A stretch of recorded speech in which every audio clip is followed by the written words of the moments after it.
Oonagh O'Reilly is the Sales and Marketing Director of the ICC Belfast. That's the organisation that looks after the Ulster Hall and the Belfast Waterfront Hall, the former being one of the most iconic music venues on the island of Ireland, and the Waterfront Hall fast becoming the convention and conference centre of choice for businesses and organisations around the world, courtesy of the work that Oonagh and our team are doing on behalf of Northern Ireland PLC.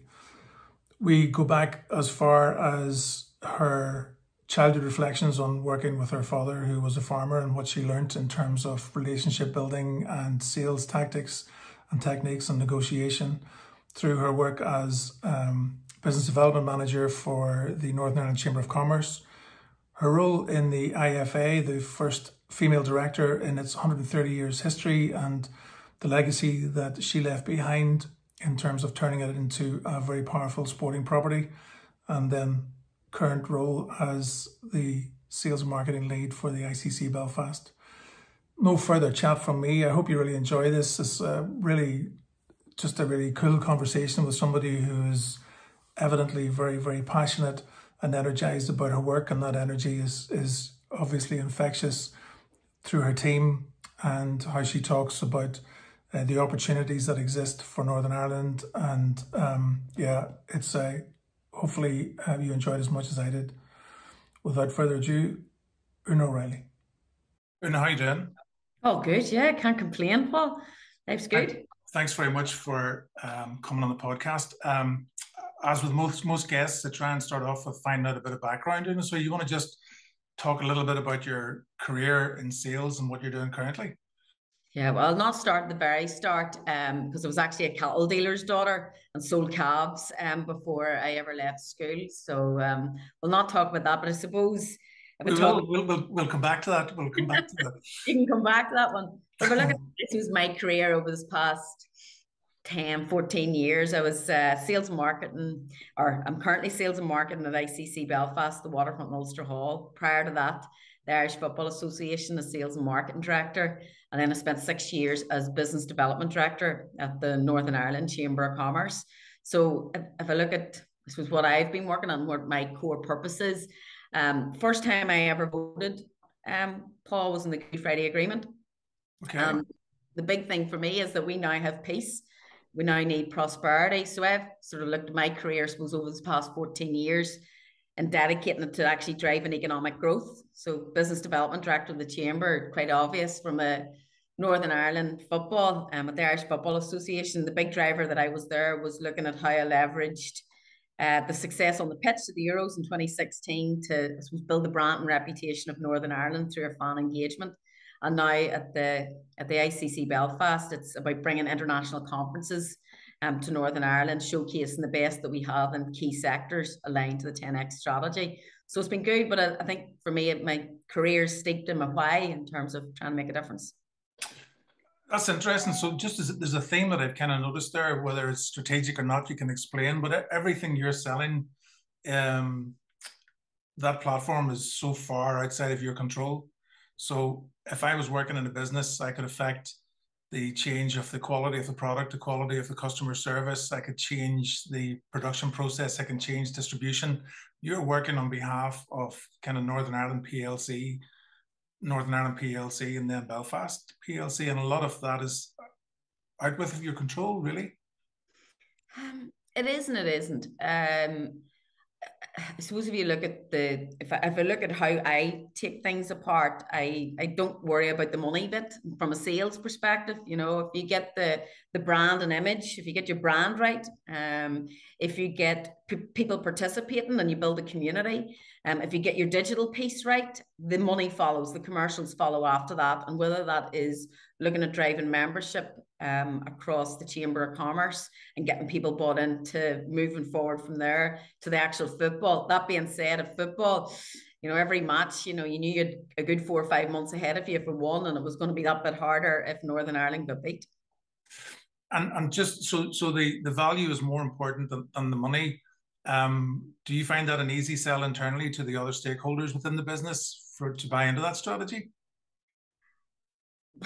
Well, put it this way, money talks, but the best way to drive and to deliver growth is making sure you've got your brand and image, your comms right, and that actually drives the commercials. So you can go piecemeal at it and get lucky, low-hanging fruit, or you can take a strategic approach, which is let's get a spearhead, start the top, which making sure the brand image is correct, and then you build your community, you build your participation, people getting involved, and then you build your digital strategy with that, and then it all falls through to the commercials. And everything was going swimmingly for you for the Belfast Waterfront Hall and the Ulster Hall at the same time, and then COVID happened. Yeah, it was Big setback. bit of a setback. So, like, I suppose you could say our star was in the rise in terms of we rebranded Belfast Waterfront to be ICC Belfast for the International Convention Centre. We had the Waterfront Hall, the Ulster Hall in terms of entertainment. We found out via tweet that we were mandated shut. On the 16th of March, we had 90 events happening in the next 90 days. We had thousands of tickets sold for concerts, and we had 30 plus events in terms of business events that were due to take place. I mean, for us, I suppose if I take it a wee bit before that, we had seen that COVID was on the horizon, you know. And we've seen it in Milan and China. We thought, right, you know what, there's a real opportunity here because we'd lost a piece of business to China, a conference that we had bid for and that picked Beijing over us. So randomly, we decided to put together a marketing campaign. If you were meant to have your conference in Milan or China, come to Belfast. We'll be able to take you in September with specific dates, but to the time it came out of the designers, not only was COVID on our risk register, but we were about to be shut. So that was the end of that. So, and when was it that you were able to start you were doing hybrid events at one point? I remember seeing. Yeah, so I suppose the first things first, I mean, everybody was shocked, you know, like the world was in shock. One thing we were very conscious of is that we were going to be the first to shut down and definitely the last to open. Mass gatherings were like the worst of the worst. So as a business, we work really closely with clients in that we were really flexible with contracts. We leveraged the contracts that we had to do 2-year deals.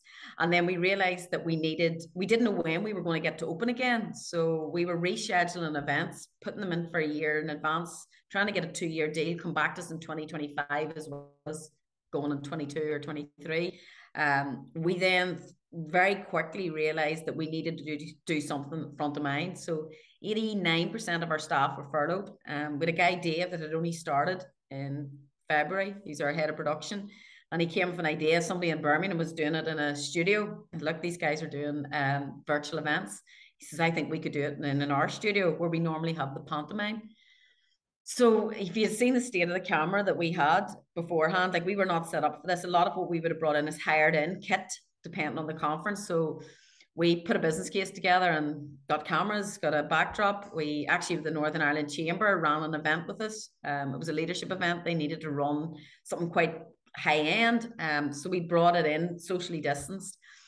We were in the arena, just fighting the good fight. I mean, I was stagehand at one stage, and the marketing executive was working one of the cameras. Like we were literally all hands on deck.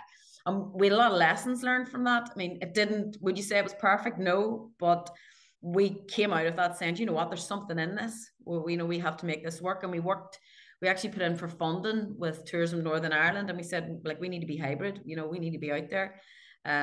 We bought an LED wall. We went to the board and we got investment, even though we were mandated shut. And like I laid my neck in the line. I says, you know, we'll make the money back in 2 years, you know, and as soon as we open, we'll definitely make the money back. But even when we're closed, it gives us a reason to talk to clients. And we used the LED wall. So we had a Zoom meeting a bit like this. And it was with a European conference, 800-person conference for 2026. And they thought they were coming onto a Zoom call with Visit Belfast, Hastings Hotels, I think we're in it, ourselves, our event manager, but instead of them coming onto a Zoom call with everybody with a wee square, boom, we were in the studio and we're all socially distanced. We had a big LED wall. We were able to really vividly sell Belfast and Northern Ireland and I suppose show how we were the best fit and we were able to do sales. And because of the impact, we actually closed business whilst we were mandated shut with no idea if and when we'd open again, we were closing business and actually delivering in terms of Belfast and Northern Ireland from an economic impact perspective. But it was hard graft, Paul. It was hard graft.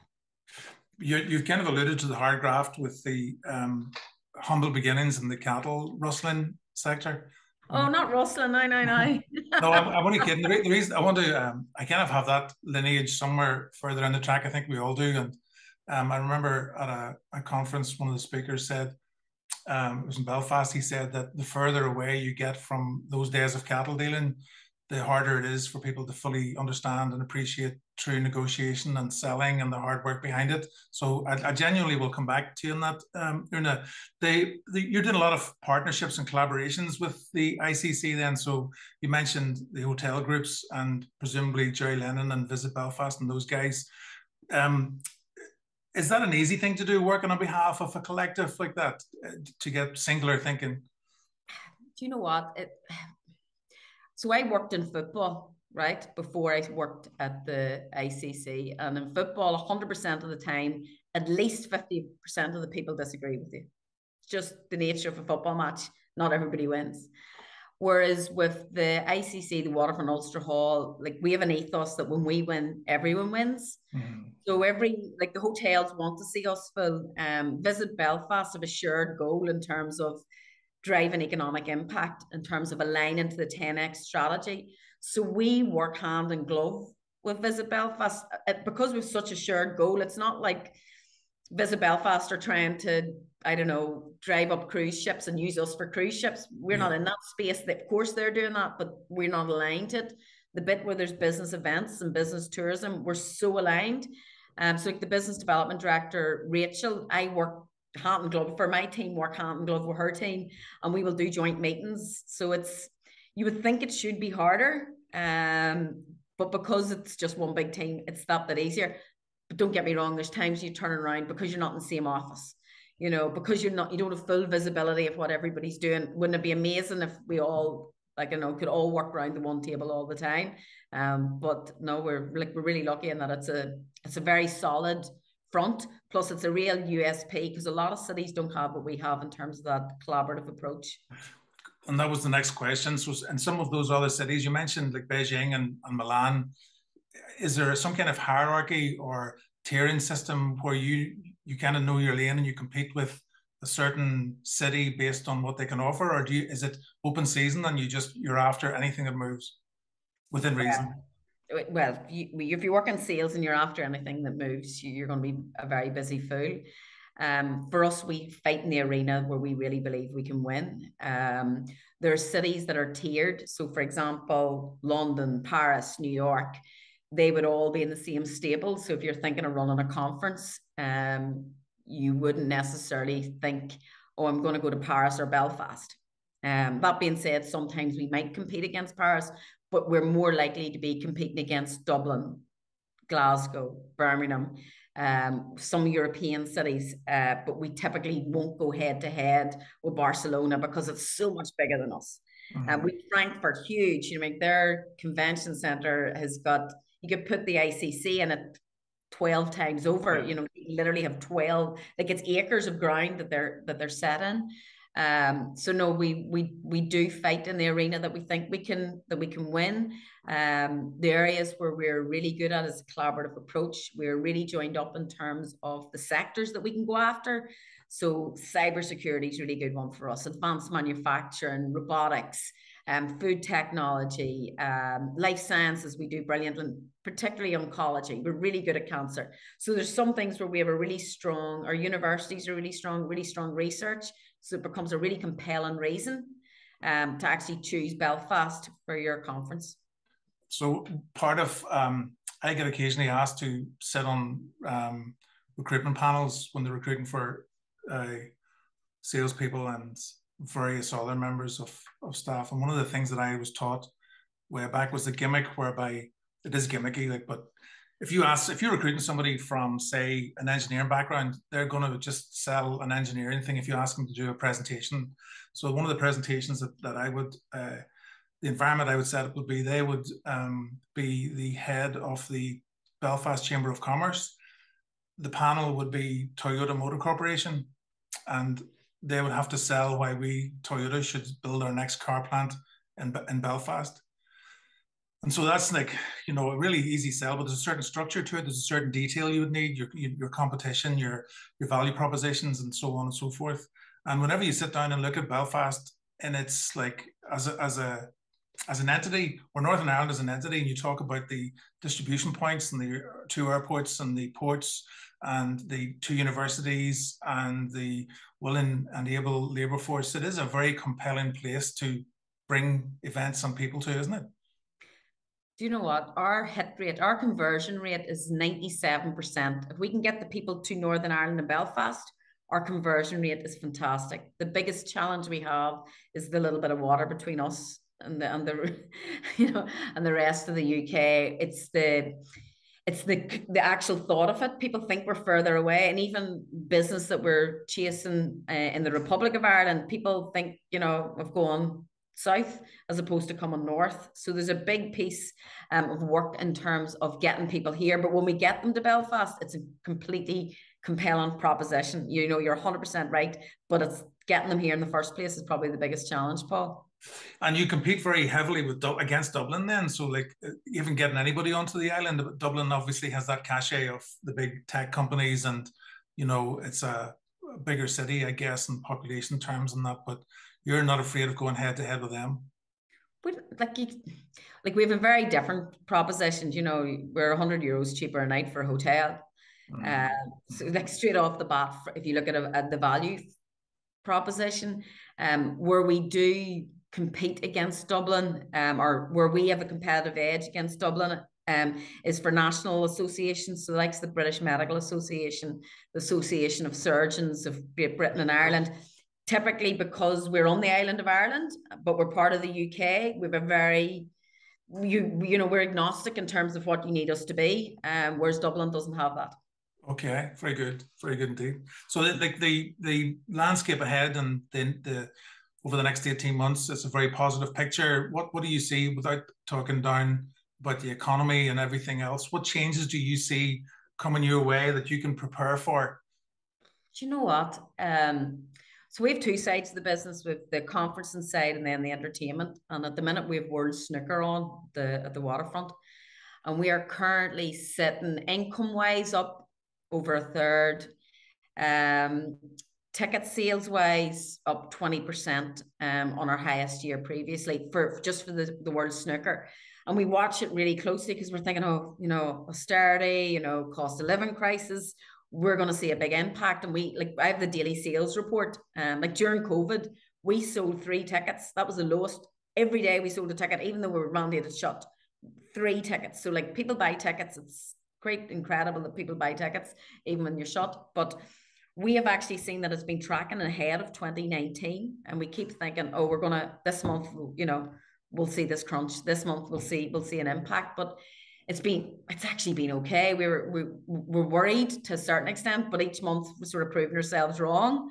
And I don't know, like our marketing is good, our segmentation is good in terms of our customers. We're bucking the trend in terms of our occupancy. So I don't know if my team's just amazing, which they are, or if, you know, or if the media is playing things up more than maybe it is. So, or maybe it's just November's gas bill hasn't come in yet, and then people will see the reality of what's happening. From the conferencing side of the business, we have now seen that there's a bigger drive for people to meet face to face. Like they've had enough of a Zoom call. The challenge that everybody has is energy bills are going through the roof. Like it's very hard. We've booked business right out to 2030, and part of the bid will be catering. So you couldn't estimate what your grocery bill is going to be in a year's time, never mind feeding 1,500 people at a conference. So that's that long pipeline in terms of when we book business to when it actually happens. People don't like uncertainty, so decisions can take a bit longer. And then when they do happen, everything has to happen really quickly. Our delegate numbers. So delegates, we had a conference in September there. Now, as luck would have it, we were really busy April through to June. So we had a really good grasp on things. We had one conference with 1,400 people, and 3 weeks before there was 800 booked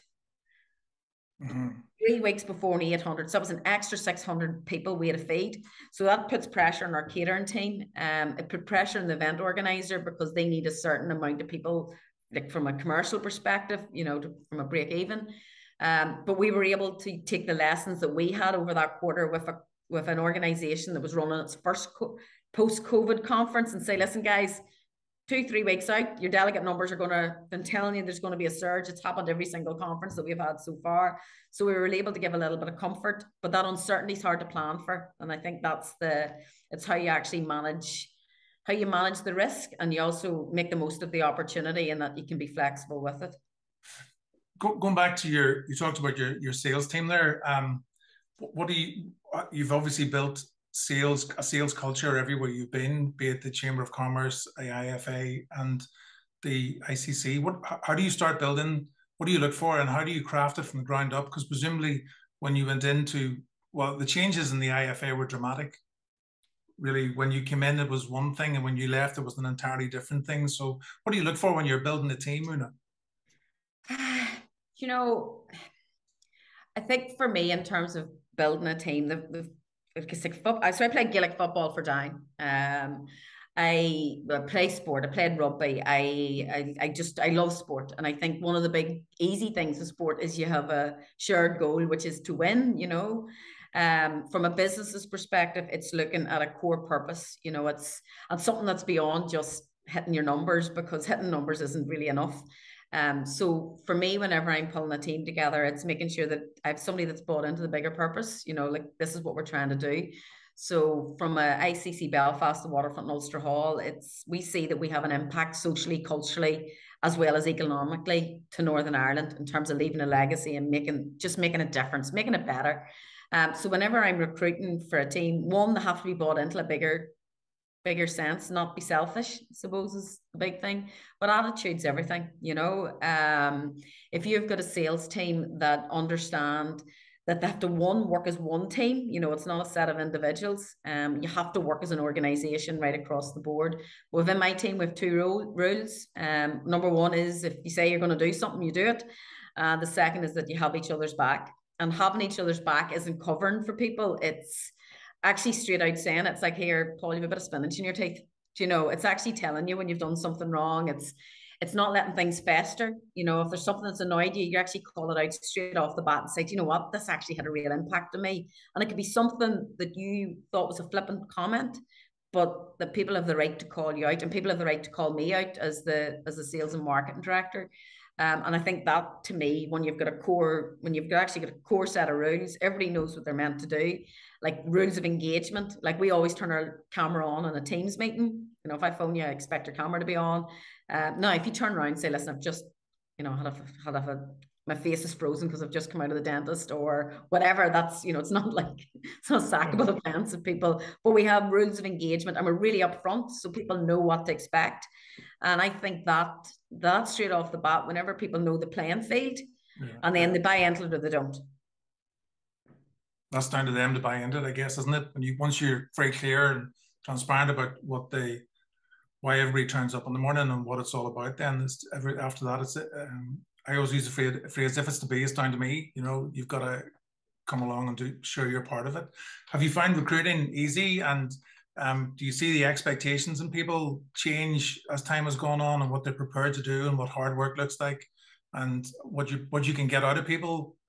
Do you know, Paul, it's like, salespeople are like, it's actually rare to find a good salesperson, which seems incredible because there's no big master's degree. There's no, you know, like there should be I think a better program in terms of turning salespeople out.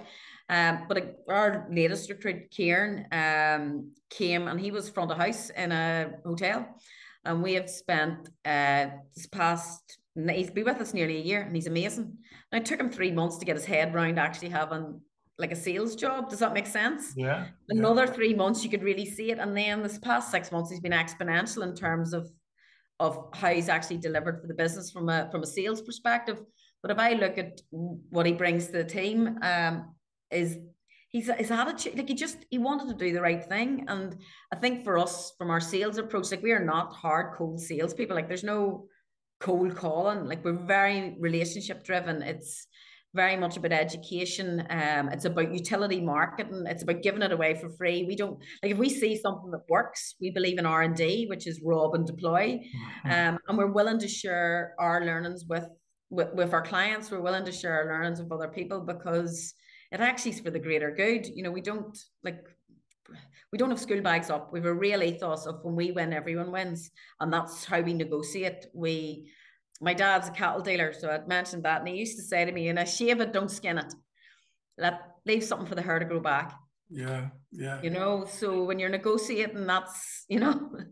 That's really important. And there was a culture, and my background in media, I got caught up into that whole idea, like, you know, leave somebody nailed to the wall. But that was because in that industry, certainly over in England, it was very, it was adversarial to a point, you know, and when you're able to move away from that, and when you're able to look at leave something on the table for everybody, because everybody ultimately has to eat, and it's not about victory, it's about progress. It's about trying to build a relationship, as you talk about, and move forward. One of the things you mentioned about the sales, you know, there's no masters in sales or whatever, and part of that is a problem, I think, because at the last podcast, I had a guy on who's a trainer also, and he was talking about 7 years to train as a doctor, but you come out as a junior doctor. 5 years to come out as a barrister. You come out as a junior barrister. Sales training is 2 weeks on an onboarding. There's your iPad and your car, and away you go. And you learn on the job, or there's nothing wrong with the deep end. But you know, the selling, regardless of the pressure or the weight behind it in terms of how you play the game, or how you if you want to be aggressive, or you want to be really driven, or if you want to be number one in the market, or whatever it is, you have to create a process, and you have to stick to a certain process, and you have to understand that, you know, the process needs to be refined and refined and refined. If you're playing football, your first kick of the ball is not going to be your best. If you're an actor or an actress or whatever it is, you know, you have to rehearse your lines till you become so proficient that it looks really natural. And this is the idea of people saying that they're naturally gifted salespeople. I just don't think they exist, you know. You have to work at it. Totally agree. Like my first ever sales meeting, the guy had to go and get me a glass of water because my throat closed over. I couldn't speak. I actually couldn't speak. He said, "You want?" It was awful. Like the face was flying out of me. I could barely hold it together. My voice was shaking, and he was like, "Do you need a glass of water?" And I was like, "Yes, please, could I have a glass of water?" Now I ended up doing business with this guy, eventually. But you know, I was trying my best. I was 22. I was only out of university, and whilst it sold calves, it was a lot easier selling calves to a farmer than it was. It was actually leadership training was what I was selling at the time. So reverse back to the cattle trading and not rustling, cattle trading, just so I get that right, in case some of my cousins start beating up on me. What did you learn? What was the big learning that you would take away from that really early life experience? So I was brought up on a farm, you know, and one of the things whenever I started in an office job, I couldn't believe it was over. You know, we stopped and there was still work to be done. Whereas at home, you know, you had to get the place read up before you could finish. And if that was at 5 o'clock, 6 o'clock, 8 o'clock, whatever, you know, but you didn't, so there was an end time in an office, which I found remarkable. I didn't, you know, that was a real lesson to me. I think from a farming perspective and from a cattle dealing perspective is long term, you need a good client base, right? Sell it once. So that is, you build a relationship. So I want to be able to go to the same man's yard and be able to sell him calves as opposed to constantly having to build a relationship from scratch. I think building trust is unbelievably important and becoming like a trusted advisor. So it's not every calf is right for every man, you know, but you were sort of looking at the angle, okay, well, why should they buy this? Like, what's the angle? What's in it for them? And if you focused on like why they should do it, and equally sometimes just saying, do you know what? Like I remember being in a sales meeting one time, and the guy was just giving me a hard time. I knew he wasn't going to buy it, so I just closed up the folder and I says, "Listen, there's no point me staying here wasting any more of your time. You know, what should we call it quits here?" And he was raging, and he says, "I'm going to phone your company and complain." I says, "Right, that's fine." I says, "Were you going to buy off me?" And he says, "No." And I says, "Well, what are you going to complain? What are you going to say? You know, your salesperson that I'm not buying off left." I said, they'd be delighted. Now, I went into the car and was nearly sick. I was like, oh my God, I'm going to get the sack. But at that moment in time, I was like going like, I'm wasting my time. This is, makes no sense, And I think my dad would have said to me, like, never argue with an agent. Which basically meant if you're not going to win the fight, if there's, there's nothing in it, just don't argue. Just, let that go. Just, it's not worth the fight. People that aren't familiar with that environment, and certainly people who aren't familiar with that environment circa 60, 50, 40 years ago, when things were particularly tough and there was less protection, there was no farm diversification at play, there was nothing like that. And, you talk about the work ending, the time the work started, and all conditions, and your cattle, mad cows disease in the 1990s, and all of the adverse weather conditions you're dealing with. Like, it's a hardy business, for a start. And I know this from some of the people around the Moy and some of the people, cousins and that I have, that the name and brand reputation of farmers travels miles before they tip up on the dealing day.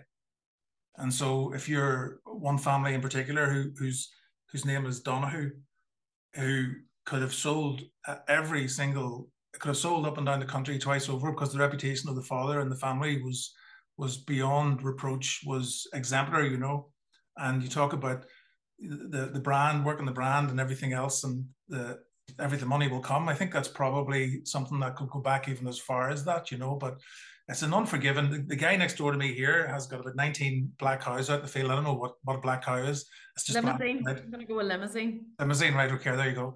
And he's flipping them every couple of weeks, and the work to get them, and the silage at the back, and Anyway, this is not Farmers Weekly here, so although it's a lot to be said for it, you're going into the IFA as, if I mention the subject, as a female in a very male dominated arena of a particular mindset. There's a lot of changing to be done. I was the first female director in 134 years. Probably the most interesting was my first day. I was shown to my office and they closed the door after me, and there was a password on top of the laptop, and I was like, "Where's the toilets? Where I can get a cup of tea?" It was quite different. I had my background was that I had never been to a soccer match before. I called it soccer, not football. To me, football was Gaelic. So it was quite a mind shift for me in terms of, right, well, what do I need to do? So I was brought in to commercialize the business. So it was an association. It was the football club. There'd been huge investment in terms of opening the National Stadium at Windsor Park. And this was opening. And it was basically, right, we have a business here that we need to be doing a turnover of 20 million, and we need to have a structure in place to do it. And I think for me, whenever I came in, I looked at it and I thought, wow, there was a lot to be done. There was an awful lot to be done. And I think the first thing was making sure with the right people on the right bus. And it was making sure that we understood. So we did a huge amount of research, worked closely with UEFA on a grow program. So as I said, I didn't know anything about football. But they had this grow program, Grow 2020 it was called, and they funded it to the tune of 100,000 consultancy and support. So it was based on these 4 pillars of football, the first being brand and image, and they actually did a research project for football in Northern Ireland, 1,000 people, cross demographics, across different counties, like a real snapshot of 1,000 people. Like, that's bigger than a government survey. And the most interesting result for me was that 71% of people said that if we qualified for a major tournament, it could help unite the people of Northern Ireland. Wow. Which was the exact same number as the Good Friday Agreement. 71% of people said yes. Mm-hmm. Wow. So it was, to me, I was thinking, wow, right, so qualification, and we were on the cusp, like we were on the cusp of qualifying for the Euros at this stage. And it just suddenly hit home in terms of, my God, like, we need to actually leverage this. We need to actually make a difference and use it for use it for the good of Northern Ireland. So Michael O'Neill was a great man. He'd have played videos before, like small videos before the matches, you know, stuff to really give a sense of where I'm belonging to the team in terms of Northern Ireland. And he had this figure, and I said, you know, it's 71%, and he started incorporating that in. So everybody was like, actually, we're playing for a wee bit more than just the pride of the jersey, you know, we're playing a wee bit more than just to win. This could it really help in terms of Northern Ireland? So then, like I can't tell you, like the West, like, you know, the cop, like it broke, so it moved. I can't really say any more than that there, other than we had to get chairs. We had our seats taken from Southampton on a boat because we didn't know where we were going to be able to play the Hungary match at Windsor Park or not. We looked at a number of different places. We then drew against Hungary, and then we were up against Greece. And like, I think for like in terms of that match, whenever we won, like it was just the relief as much as anything. But boom, my work started then. You know, I was like, right, okay, you now have to capitalize on this. And one of the things is, I suppose football had previously been looked at as I suppose divided society, you know. You had the Republic of Ireland team, you had the Northern Ireland team, and you know, it was making sure that how do you actually get people to buy in. And the big thing that we looked at was, okay, support your homegrown hero, like, you know, support, like, so you're from Tyrone, support Niall McGinn. So like they have said to you before, like the GAA came out, you know, and said we're supporting Niall McGinn at the Euros. Now they mightn't have been supporting Northern Ireland. So we did a big campaign, and big billboard campaign. We had Kyle Lafferty down in Fermanagh, we had Niall and Tyrone, we had Josh McGuinness and Bangor, we had all the players, and those that were maybe from England but had Northern Ireland heritage. We peppered them throughout the city, and we did big campaigns in round it, and we got so much support. We actually, our shirts, the Northern Ireland shirt outsold in JD Sport, England and Wales 3 weeks in a row and around the Euros. We actually ran out of shirts. It was phenomenal. And so what culture needed to be changed to anchor that down? You know, because with or without the success, you needed to change anyway, right? On field was brilliant to capitalize on, but you had to change loads of stuff regardless of that success to move forward. How did you bring the team together to get behind you? The research. So whenever you turn around and everybody was from Northern Ireland, wherever you were from whatever community you were from, but everybody wanted to be part of that story of success in terms of making a difference, in terms of leaving a legacy. And what we wanted is that every child in Northern Ireland would be proud to wear the Northern Ireland shirt. Yeah, okay. You know, and I think that for us, we measured it in the success of the shirt. So would you be comfortable wearing a Northern Ireland shirt? And that was what we were buying into. And it was massive because, again, it goes back to that sense of purpose. And then it was like, okay, well, what's my part? What am I doing? And so we weren't just like, whenever we got the suits sponsored by Bogarts. And it wasn't just about getting the suits sponsored. It was like, okay, well, how do we make a video out of it? How do we do this? How do we show it as a real standout moment? How do we make Northern Ireland look like at its best light? Like, the other thing that we did is for the media centre, was 230 media from around the world in the Northern Ireland Media Centre. We're playing Germany, the current world champions, so they were the World Cup holders at the time. And we give every single media person that come in a USB we'd work with Tourism Ireland and Tourism Northern Ireland with images of horses going across the beach in the North Coast. We had the Giro d'Italia. So whenever they Googled, they didn't have the troubles and people clodding stones at each other. Yeah, exactly. So we control the narrative in terms of the story of Northern Ireland. When you walked into our media centre, we had 6 signature tourism projects. So we didn't have logos everywhere because the amount that we would have got wouldn't actually pay us. We used it to sell Northern Ireland because we were never winning the Euros, like, let's face it. So for us, how were we actually using it to sell Northern Ireland on the world stage and actually control the narrative? And you talk about a culture, whenever you've got this big goal and everybody's saying, right, well, what's your place? We need X amount of pounds to do this. We need that from a sales. All of a sudden, you're not selling, you're actually changing the world. And that becomes so compelling. Like, it's, you know, everybody was bought in and everybody you spoke to. And Like we couldn't sell on, like their population is 1.8 million, 1.9 million in Northern Ireland. So you couldn't compete with England or Scotland, even in terms of numbers. So we had to sell on passion and emotion and, you know, research that was going to change the world, make a difference, control the narrative, be part of this amazing change story of a country that has peace, that now needs prosperity, that really needs to build its reputation on a global stage. And which better one than the Euros? That's a compelling story as you tell it. And I'm conscious of how I would have framed the conversation. In my head, there was a certain perception of that part of Belfast and everything that stood for and all that. But you can get stuck telling yourself that story over and over and over again, despite the fact that everyone else has moved on. And the picture you're painting, both with the IFA and with the ICC, is something that the politicians could be more cognizant of when they talk to each other and when they present themselves in the media, because it's not a picture we get sold very often on the sport channel or indeed in the news channels. That's another story, I guess. The big challenge that sits ahead for you now, what would success look like if you were saying, you know, this is my 3-year target? What would that look like for you with your current role?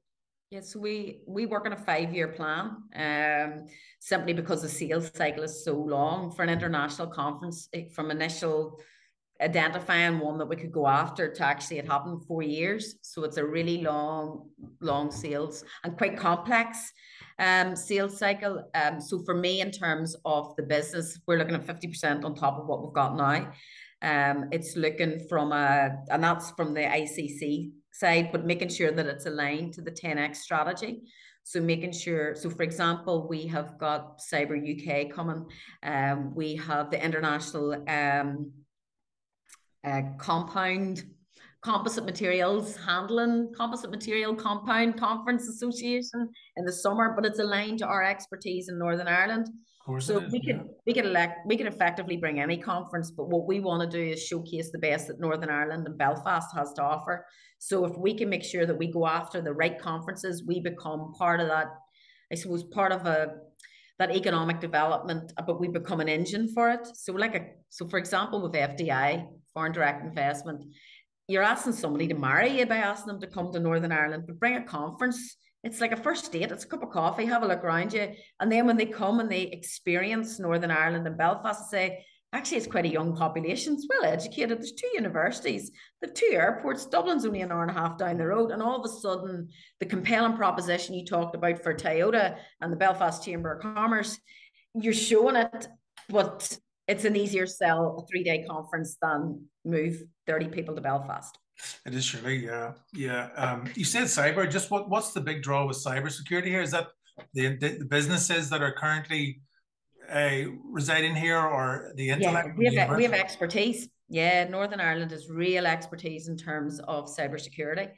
The team at Queen's University, University of Ulster, but there's we've got this ECIT hub.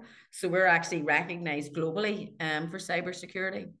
One of my clients is based in Oonagh, and they're working with some of the biggest sector leading organizations globally, which is it's brilliant that that's happening, that there's a different kind of security, there's a different kind of engineering, it's all moving in the right direction. I'm conscious of staying on the sales side of things, so I wanted to ask you if you were consulting and you were coaching an individual or somebody that you wanted them to improve their performance in a way, what are the sort of 2 or 3 things that you'd want them to focus on to get better at what they're doing in sales? Because you've had quite a brilliant trajectory, and I'm sure all the learnings in every single job, you know, has helped you move on to the next one and the next one and the next one. But on a purely sales basis, what advice would you give to somebody to push them forward? Okay, 80-20. Up front, spend 80% of your time prospecting. So just gather the list of the people that you want to go after. So don't do a piecemeal. So don't see something shiny, chase it up, get one meeting. You need to get it all in a pot up front and say, right, for example, I know that we can host 120 conferences. that look like this? What are these 120 conferences? And put all your effort into identifying who it is, why it is, research it, and then go in a block of time to chase rather than jumping between lots of different things. So laser focused would be one. So prospecting up front, 80% of your time prospecting, and then the sales come. And I think one of the things that people in sales do is that they have a hot prospect and they torture them. So they phone the same because, oh yeah, this is going to close, this is going to close. Like if it's going to close, it'll close, you know. Definitely ask for the business. 70% of people don't close the business. They take them out, but they don't actually do the deal. So definitely ask for the business, but like once you've asked for it, that's enough. And once somebody's bought from you, put the pen down, just put the contract in front of them and stop talking, because I've seen people talk themselves out of a sale. I've actually seen people have it sold and then continue, and you're like, now it's time to stop talking, you know? Yeah, that's very good advice. Good advice, yeah. And thanks very much. I'm conscious of the time. It's been really, really brilliant. You're very active on your social media, very active on LinkedIn. I'm sure some people probably want to reach out to you. Just hit you up and follow you. Yeah. Go ahead, no problems. I mean, from a sales perspective, this was my advice to anybody that wants to get in sales is like, you just in your own head, don't think that you can be beat. You know, you'll lose some sales, but you'll never be beat. Definitely, yeah. And thanks very much. That's really brilliant. You're very welcome. Really appreciate it. Thanks, Bob. Take care now.